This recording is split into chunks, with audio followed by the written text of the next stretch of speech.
Hello, how you doing? I hope you're well. Now, for those of you who've been following me for the last few years, you will know that I'm a professional golfer, now starting my third year as a professional golfer.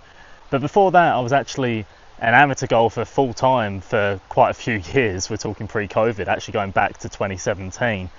Now, in that time, I graduated from the University of St Andrews. I was a 3-handicap golfer, and I thought I'd like to go full-time with my golf and see how good I could get.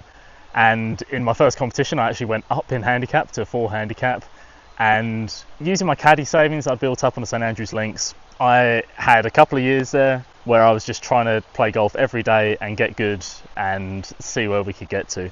That started in 2017. It is now 2026. What a year. Sun is shining, the sky is blue, and I thought it'd be good to create a series of videos where I could share some of the lessons that I've learned in that period of time, because there's been a lot of things that I've learned which I probably wish I knew earlier, and if it could help someone out there to know these things a bit earlier, it might save you some effort, it might help you put your efforts into the right places. So that's what we're doing with this series.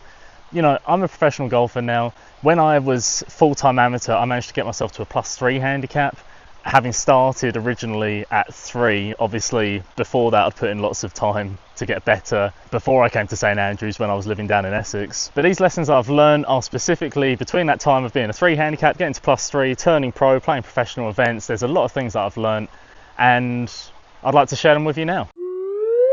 So I'm going to try and keep these lessons as brief as possible, and we're going to start with the first lesson, a lesson that I have learned. Distance is important. There is no doubt that if you get stronger, if you add 10 yards of distance to every club in the bag by putting on a bit of muscle at the gym, or even like just getting fitter in general, there is no doubt in my mind that that will help you. If you add 10 yards to your driver, then that takes 10 yards off your approach shot. And then if you've added 10 yards to all your clubs, you've now got 2 clubs in less. So say I had a 6-iron in before.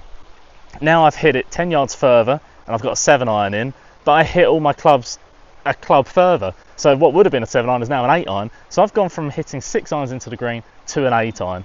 Distance definitely helps off the tee. It definitely helps hitting more lofted clubs into greens, gets them to land softer, especially in the summer when it's rock hard and you know the ground's not as soft as it is in the winter.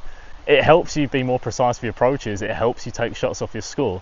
There is no doubt that distance helps. It's not everything.